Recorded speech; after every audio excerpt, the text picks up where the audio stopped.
ಸಹ ಕುಟುಂಬಾನಾಂ ಎಲ್ಲರೂ ಹೇಳಿ. ಅಸ್ಮಾಕಂ ಮಮ ಸಹ ಕುಟುಂಬಾನಾಂ ಸಹ ಪರಿವಾರಾಣಾಂ ಕ್ಷೇಮ ಸ್ಥೇಮ ಸ್ಥೈರ್ಯ ಧೈರ್ಯ ವಿಜಯ ವೀರ್ಯ ಅಭಯ ಆಯುಃ ಆರೋಗ್ಯ ಐಶ್ವರ್ಯ ಅಭಿವೃದ್ಧ್ಯರ್ಥಂ ಧರ್ಮಾರ್ಥ ಕಾಮಮೋಕ್ಷ ಚತುರ್ವಿಧ ಪುರುಷಾರ್ಥ ಫಲಸಿದ್ಧ್ಯರ್ಥಂ ಶ್ರೀ ಜಗದ್ಗುರು ಮಹಾಸ್ವಾಮಿನಃ ದಿವ್ಯಾನುಗ್ರಹ ಸಿದ್ಧ್ಯರ್ಥಂ ಪ್ರಯಾಗ ಕ್ಷೇತ್ರ ಮಹಾಕುಂಭ ಫಲ ಸ್ನಾನ ಫಲ ಪ್ರಾಪ್ತ್ಯರ್ಥಂ ಶ್ರೀ ಕಾಶಿ ಮಹಾಸ್ವಾಮಿನಃ ಅನುಷ್ಠಾಂಗ ಅಂಗಭೂತಂ ಅದ್ಯ ದಿನ ಇಷ್ಟಲಿಂಗ ಮಹಾಪೂಜಾಂ ಪಾದಪೂಜಾಂ ತಥಾ ಚ ಅನ್ನದಾನ ಸೇವಾಂ ಅಹಂ ಕರಿಷ್ಯೆ ಇತಿ ಸಂಕಲ್ಪ್ಯ ಗಂಗೆ ಯಮುನೆ ಚೈವ ಗೋದಾವರಿ ಸರಸ್ವತಿ ನರ್ಮದೆ ಸಿಂಧು ಕಾವೇರಿ ಜಲೇಸ್ಮಿನ್ ಸನ್ನಿಧಿಂ ಕುರು इति कलशे रुद्रादिदेवतामावाह्य ओम श्री महागणाधिपतये नमः। गणानां त्वा गणपतिगुं हवामहे कविं कवीनामुपमश्रवस्तमं ज्येष्ठराजं ब्रह्मणस्पदान् शृण्वन्नोतिभिः सेदसादनं श्री महागणाधिपतये नमः। ओम षट्स्थलज्ञानदस्कन्दो नगराजसुतात्मजः शिवज्ञानसरोजार्कः समे कामं प्रयच्छतु श्रीस्कन्दाय नमः। यस्य स्मरणमात्रेण नृणां मुक्तिः करस्थिता तं वन्दे जगदाधारं विश्वाराध्यं जगद्गुरुं श्रीमज्जगद्गुरु विश्वाराध्य शिवाचार्य महास्वामिने नमः। ओम शान्तं पद्मासनस्थं शशिधरमकुटं पञ्चवक्त्रं त्रिनेत्रं शूलं वज्रं च खड्गं परशुमभयदं दक्षभागे वहन्तं नागं वाशं च घण्टां प्रलयहुतवां साङ्कुशं वामभागे नानालङ्कारदीप्तं स्फटिकमणिनिभं पार्वतीशं नमामि। ध्यायामि ध्यानं समर्पयामि दिव्यरत्नसिंहासनं समर्पयामि पादयोः पाद्यं समर्पयामि हस्तयोः अर्घ्यमर्घ्यं समर्पयामि मुखाम्बुजे दाजमनीयं समर्पयामि। आपोहिष्टामजो भुवस्थानपूर्जे दधातनाय दक्षते जोपश्चिपदमोरसस्तस्य भाजयते अनः मुदतीरि ममादरः तस्मा अरङ्गमामभो यस्य क्षयाय जन्मथापो जनयथा जनः दोदकस्नानं समर्पयामि। ओमाप्यायत्वदमेतुते विश्वतः सोमवृष्णियं भवावाजस्य सङ्गते पयादि पञ्चामृतस्नानं समर्पयामि। ओमस्य श्रीरुद्रस्य प्रश्नस्य छन्दः संकर्षणमहोत्सर्वोपोजोसावादित्य परमपुरुषः स एष रुद्रो देवता क्रतुजरमायाविष्टकाय गुंशतरुद्रीयजपाभिषेकयो विनियोगः सकलस्य रुद्राध्यायस्य श्रीरुद्रो देवता एका गायत्री छन्दः तिस्रोऽनुत्वपस्तिस्रः पङ्क्तयस्रप्तानुष्टुभोद्वे जगत्यो श्रीपरमेष्ठे रुचिः श्रीपरमेश्वर प्रीत्यर्थे शतरुद्रीयजपेऽभिषेके च विनियोगः। ओम अग्निहोत्रात्मने अंगुष्ठाभ्यां नमः ऋषपूर्णमासात्मने दर्जनीभ्यां नमः चातुर्मास्यात्मने मध्यमाभ्यां नमः निरूढवशबन्धात्मने नायिकाभ्यां नमः ज्योतिष्ठोमात्मने कनिष्ठिकाभ्यां नमः सर्वकृत्वात्मने करतलकरपृष्ठाभ्यां नमः अग्निहोत्रात्मने हृदयाय नमः ऋषपूर्णमासात्मने रसे स्वाहा चातुर्मास्यात्मने जिगाये निरूढवशबन्धात्मने कवचाय ज्योतिष्ठोमात्मने नेत्रत्रयाय बहुजरो सर्वकृत्वात्मने हस्त्राय फटो ओम भूर्भुवस्वरोमिति दिग्बन्धः ध्यानम्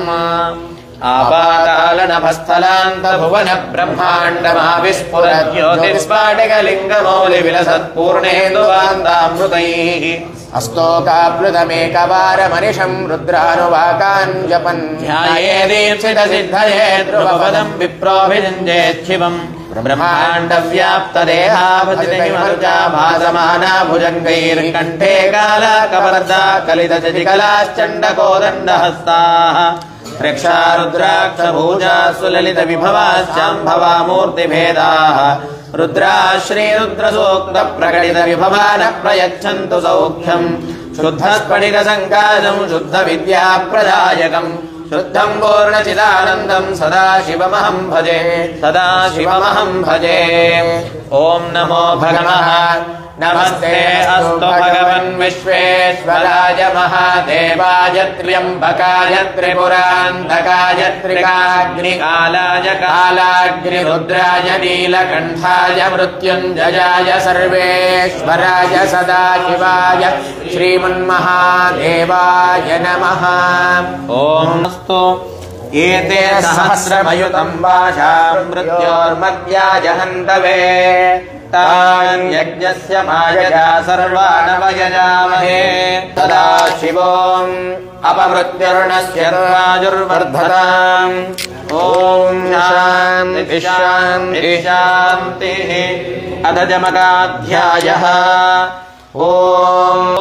तवाज पृथिव्या धर्मामाहि पुंसीः मधुमनिष्ये मधुजनिष्ये मधुभक्ष्यामि मधुमदिष्यामि मधुमतीम् देवेभ्यो वाचमुद्यासकुंशुश्रूषेण्याम् मनुष्येभ्यस्तम् मा देवा अवन्तु शोभायै पितरोऽनुमदन्तु। ॐ शान्तिः शान्तिः शान्तिः। सहस्रशेरम् जयन्तेः। ॐ सद्यो जातम् प्रपद्यामि सद्यो जाताय वै नमो नमः। भवे भवेनादि भवे भवस्तमान् भवोद्भवाय नमः। वामदेवाय नमो ज्येष्ठाय नमः श्रेष्ठाय नमो रुद्राय नमः कालाय नमः कलविकरणाय नमो बलविकरणाय नमो बलाय नमो बलप्रमथनाय नमः सर्वभूतदमनाय नमो मनोन्मनाय नमः। अघोरेभ्यो खघोरेभ्यो घोरघोरहृदयेभ्यः सर्वेभ्यः सर्वजर्वेभ्यो नमस्ते अस्तु रुद्ररूपेभ्यः। तत्पुरुषाय विद्महे महादेवाय धीमहि तन्नो रुद्र प्रचोदयात्। ईशानः सर्वविद्यानामीश्वरः सर्वभूतानां ब्रह्माधिपतिर्ब्रह्मणोऽधिपतिर्ब्रह्मा शिवो मे अस्तु सदा शिवो। श्रीमदिष्टलिङ्गपरमात्मने नमो नमः। नानाविधाभिषेकोऽस्तु रुद्राभिषेकं समर्पयामि। हर नमः पार्वतीपतये शिव हर हर महादेव। श्रीमज्जगद्गुरु पंचाचार्य महाराज की जय। श्रीमज्जगद्गुरु डॉक्टर चंद्रशेखर शिवाचार्य महास्वामी की जय। काशी विशालाक्षी अन्नपूर्णा समेत विश्वनाथ भगवान की जय। प्रयागराजेश्वर भगवान की जय। हर हर महादेव। इष्टलिंगाष्टकम् अगणित गुणगणमण्डितलिङ्गम् आगमकीर्तितमात्मसुलिङ्गम् आदिजगद्गुरु प्राप्तसुलिङ्गम् तत्प्रणमाम्यहमीष्टसुलिङ्गम्। तज्जलबोधितमोज्ज्वललिङ्गम् ब्रह्मपद प्रतिपाद्यसुलिङ्गम् पञ्चसुकृत्यपरायणलिङ्गम् तत्प्रणमाम्यहमीष्टसुलिङ्गम्। शिवगणपूजित पावनलिङ्गम् देव देवसुदानवसेवितलिङ्गम् विष्णुविरिञ्चि सुसंस्तुतलिङ्गम् तत्प्रणमाम्यहमीष्टसुलिङ्गम्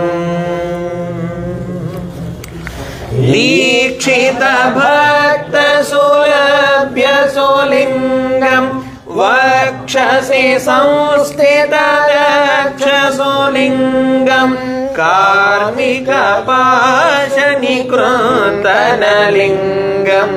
तत्प्रणमाम्यहमीष्टसुलिङ्गम्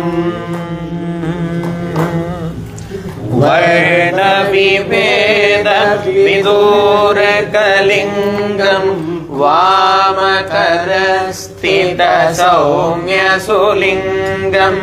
वैरकुभावविनाशकलिङ्गम् तत्प्रणमाम्यहमीष्टसुलिङ्गम्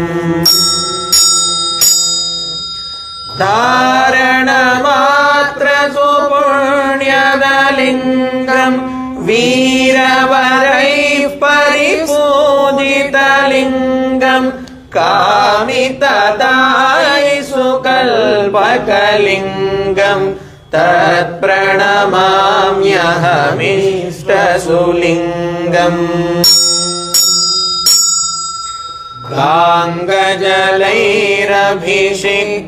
गाङ्गजलैरभिषिक्तसुलिङ्गम् भस्मसुचन्दनचर्चितलिङ्गम् बिल्वसुपुष्पसमर्चितलिङ्गम् तत्प्रणमाम्यहमीष्टसुलिङ्गम्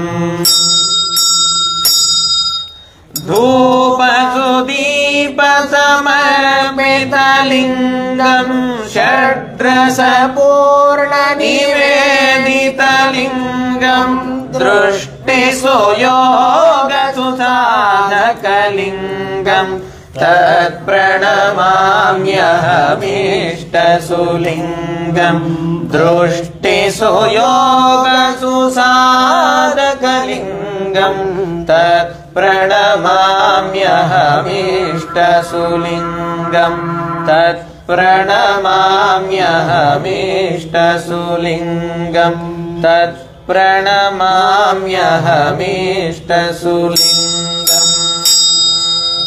इष्टलिङ्गाष्टकम् पुण्यम् यः पठेत् लिङ्गसन्निधौ लिङ्गाङ्गसामरस्यम् स लभताम् शुभम् जगद्गुरुवरेण्येन चन्द्रशेखरयोगिना कृतम् लिङ्गाष्टकम् पुण्यम् कलौ कल्याणहेतवे कलौ कल्याणहेतवे ॐ शिवाय नमः ॐ शिवाय नमः ॐ महेश्वराय नमः शिवाय नमः ॐ शम्भवे नमः ॐ शिवाय नमः ॐ पिनाकिने नमः ॐ शिवाय नमः ॐ शशिशेखराय नमः ॐ शिवाय नमः ॐ वामदेवाय नमः ॐ शिवाय नमः ॐ विरूपाक्षाय नमः ॐ शिवाय नमः ॐ कपर्दिने नमः ॐ शिवाय नमः ॐ नीललोहिताय नमः ॐ शिवाय नमः ॐ शङ्कराय नमः ॐ शिवाय नमः ॐ शूलपाणये नमः ॐ शिवाय नमः ॐ खट्वाङ्गिने नमः ॐ शिवाय नमः ॐ विष्णुवल्लभाय नमः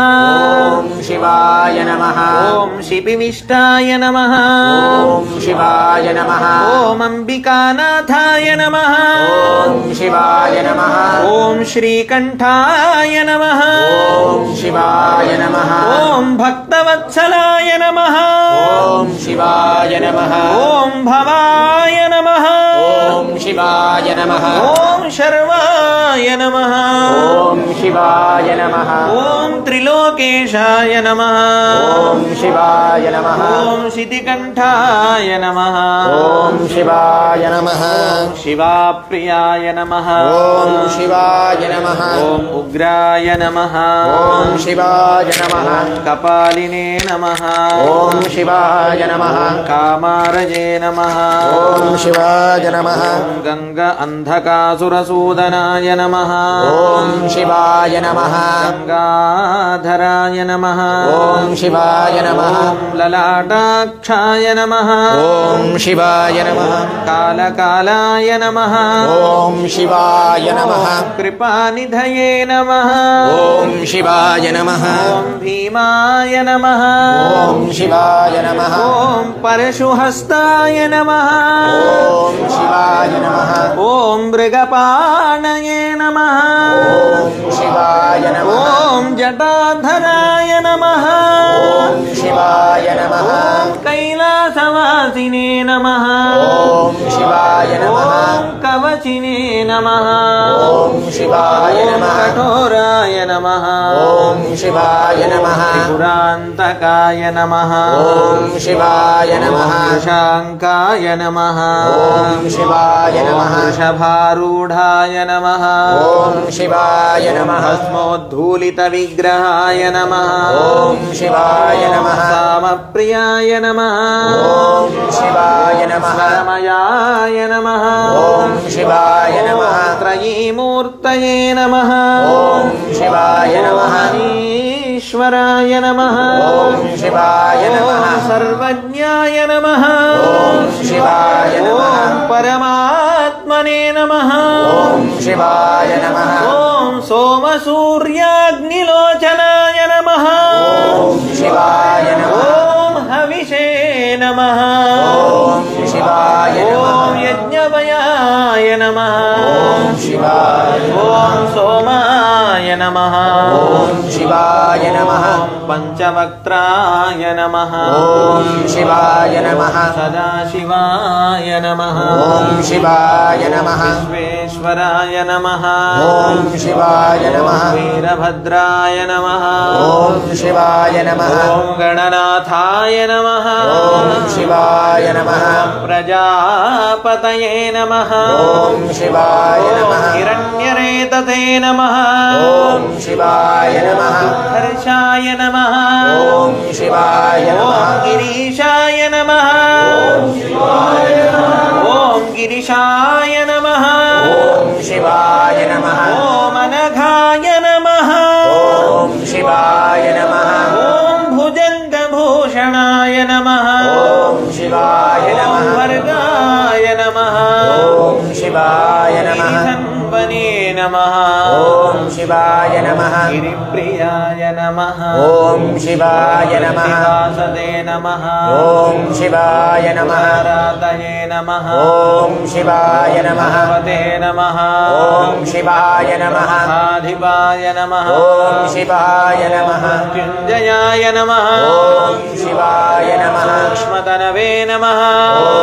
शिवाय नमः जगद्व्यापिने नमः ॐ शिवाय नमः जगद्गुरवे नमः ॐ शिवाय नमः व्योमकेशाय नमः ॐ शिवाय नमः महासेन जनकाय नमः ॐ शिवाय नमः चारुविक्रमाय नमः ॐ शिवाय नमः रुद्राय नमः ॐ शिवाय नमः भूतपदये नमः ॐ शिवाय नमः स्थानवे नमः ॐ शिवाय नमः महिर्बुद्ध्याय नमः ॐ शिवाय नमः दिगम्बराय नमः ॐ शिवाय नमः मूर्तये नमः ॐ शिवाय नमः नागात्मने नमः ॐ शिवाय नमः सात्विकाय नमः ॐ शिवाय नमः शुद्धविग्रहाय नमः ॐ शिवाय नमः शाश्वताय नमः ॐ शिवाय नमः खण्डपरशवे नमः ॐ शिवाय नमः अजाय नमः ॐ शिवाय नमः पाशविमोचकाय नमः ॐ शिवाय नमः गुडाय नमः ॐ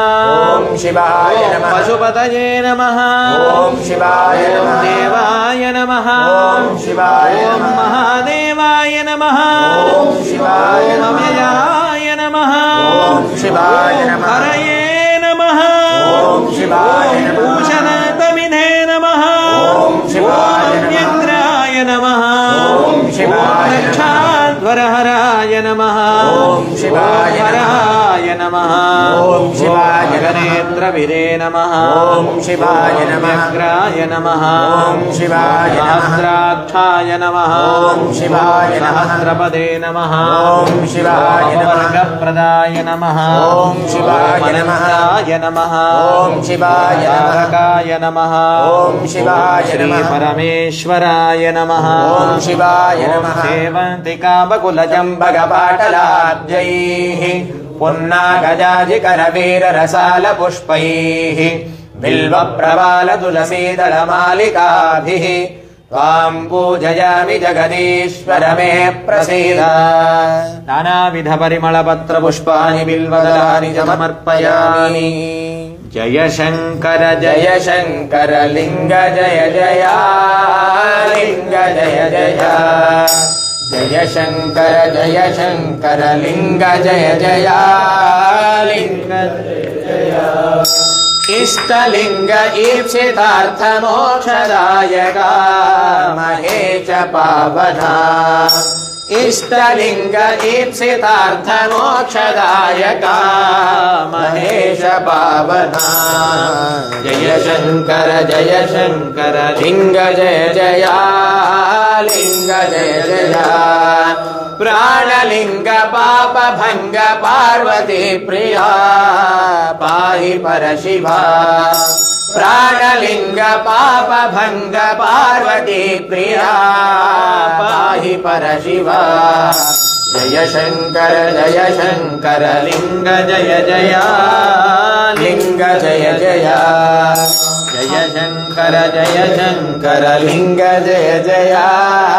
लिङ्ग जय जय भावलिङ्ग भव विभङ्ग भक्तपालका भजामि भवहरा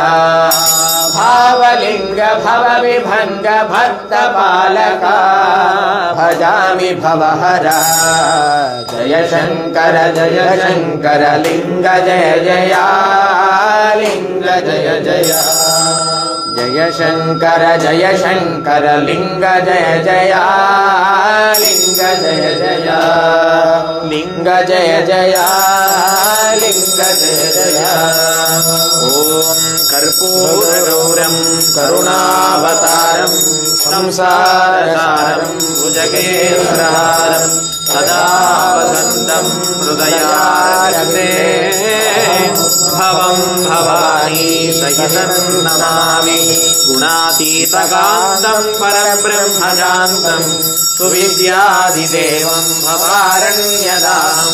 मानातमीशं जराजन्मनाशं स्वयं ज्योतिर्लिङ्गं नमामिष्टलिङ्गं स्वयं ज्योतिर्लिङ्गं नमामिष्टलिङ्गं नमः शिवाय शान्ताय नमः सोमाय शम्भवे नमः शिवाय कल्याणी पतये ते नमो नमः श्रीमत्प्राणलिङ्ग भावलिङ्गात्मा श्रीमदिष्टलिङ्ग परब्रह्मणे नमो नमः तव पादारविन्दयोः वेदोक्तमन्त्रपुष्पाञ्जलिं समर्पयामि यो वैदां ब्रह्मणो वेदामृतेनामृतां पुरी तस्मै ब्रह्म च ब्रह्माचार्युक्तिं ततुः अतः श्री जगद्गुरुमहास्वामीनां पाद्यपूजाम् ॐ गुरुमहिमा अपार महिमा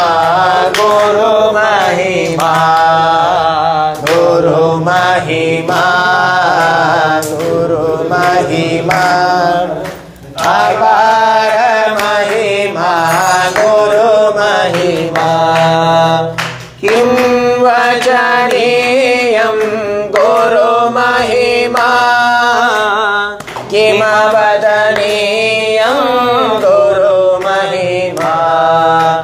किं वचनीयं गुरुमहिमा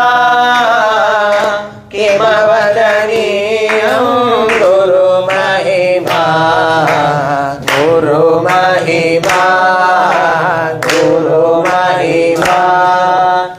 अपार महिमा गुरुमहिमा गुरु महिमा अपार महिमा गुरु महिमा अनोरणीया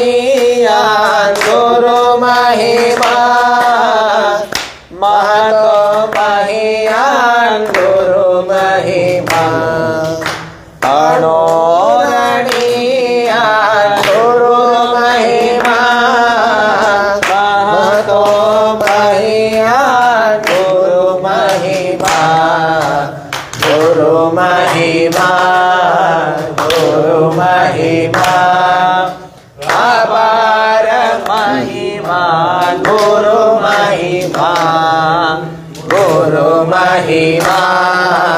गुरु महिमा अपार महिमा गुरु महिमा सच्चिदानंद गुरु महिमा भावयमय मन गुरु महिमा सच्चिदानंद गुरु महिमा भावय हे मन गुरु महिमा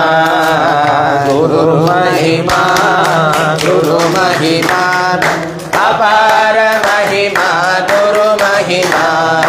अपार महिमा गुरु महिमा अपार महिमा गुरु महिमा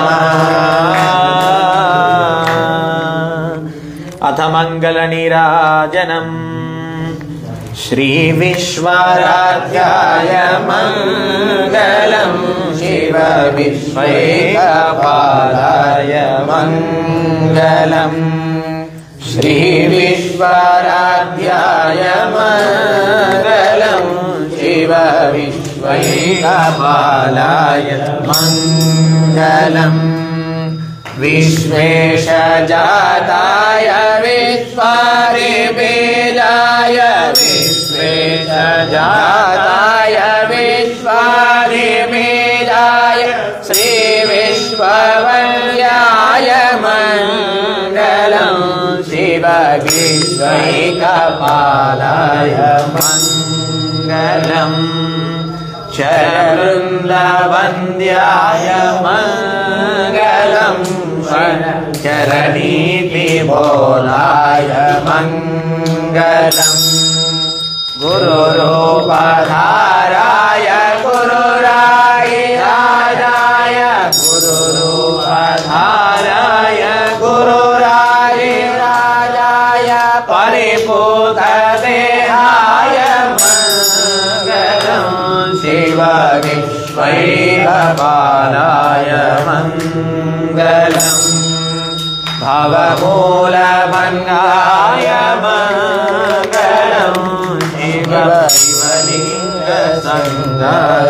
मंगलम् भवमङ्गलाङ्गाय शिवलिङ्गजोडाय भवमङ्गलाङ्गाय शिवलिङ्गजोडाय कवितुङ्गसेव्याय मंगलम् शिव विश्वैकपालाय मंगलम् श्री विश्वाराध्याय मंगलम् शिव विश्वैकपालाय मंगलम् काशीपुरेशाय मंगलम् काशीनाथेशाय मंगलम् क्लेशापहाराय पाशप्रमोदाय क्लेशापहाराय पाशप्रमोदाय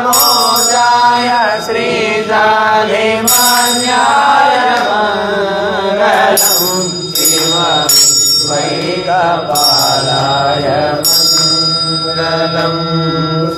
श्री विश्वाराध्याय मंगलम् शिव विश्वैकपालाय मंगलम् शिव विश्वैकपालाय मंगलम् शिव विश्व वैकपालाय मङ्गलं गुरुदेवाय महनीयगुणात्मने सर्वलोकशरण्याय साधुरूपाय मङ्गलं मङ्गलनीराजनं दर्शयामि आनन्दमानन्दकरं प्रसन्नं ज्ञानस्वरूपं निजबोधरूपं योगीन्द्रमीढ्यं भवरोगवैद्यं श्रीमद्गुरुं नित्यमहं नमामि श्रीमद्गुरुं नित्यमहं नमामि यस्य स्मरणमात्रेण नृणां मुक्तिः करस्थिता तं वन्दे जगदाधारं विश्वाराध्यं जगद्गुरुं तव पादारविन्दयोः सुवर्णदेवोक्तमन्त्रपुष्पाञ्जलिं समर्पयामि अनंत नमस्कारान् समर्पयामि ಎಲ್ಲರೂ ಸಾಷ್ಟಾಂಗ ನಮಸ್ಕಾರ ಮಾಡುತ್ತಾ ಪ್ರಾರ್ಥನೆ ಹೇಳಿ ಓಂ ಓಂ ಭೋ ಕಲ್ಯಾಣ ಮಹಾಭಾಗ ಶಿವಜ್ಞಾನ ಮಹೋದಧೆ ಆಚಾರ್ಯವರ್ಯ ಸಂಪ್ರಾಪ್ತಂ ರಕ್ಷಮಾಂ ಕರುಣಾನಿಧೆ ಹರ ಹರ ಕಾಲಹರ ಕರ್ಮಹರ ದುರಿತಹರ ಸರ್ವಪಾಪಾನ್ ಪರಿಹಾರ ಅಯ್ಯಾಸಾದೋ ಮಹಾಪ್ರಸಾದಂ पूर्वजन्म कर्म निवारक दीक्षा गुरो शिक्षा गुरो मोक्ष गुरो गुरोर्गुरो परम गुरो परमाराध्य महामहंत अष्टावरण पंचाचार षट्स्थल निष्ठागरिष्ठ श्रीमत्काशी जगद्गुरुवर भवतां दिव्यचरणानां अनंत दीर्घदंड साष्टांग प्रणामाः भो जगद्गुरो पादोदक प्रसादान् स्वीकर्तुं आज्ञां देहि मे ಕೊಟ್ಟಿಲ್ಲ ನಮಃ ಪಾರ್ವತಿ ಪತಯೇ ಶಿವ ಹರ ಹರ ಮಹಾದೇವ ಹರ ಜಗದ್ಗುರು ಪಂಚಾಚಾರ್ಯ ಮಹಾರಾಜ್ ಕಿ ಜೈ ಶ್ರೀಮದ್ ಜಗದ್ಗುರು ಡಾಕ್ಟರ್ ಚಂದ್ರಶೇಖರ ಶಿವಾಚಾರ್ಯ ಮಹಾರಾಜ್ ಕಿ ಜೈ ಕಾಶಿ ವಿಶಾಲಾಕ್ಷಿ ಅನ್ನಪೂರ್ಣಾ ಸಮೇತ ವಿಶ್ವನಾಥ ಭಗವಾನ್ ಕಿ ಜೈ ಹರ ಹರ ಮಹಾದೇವ ओम नमः शिवाय।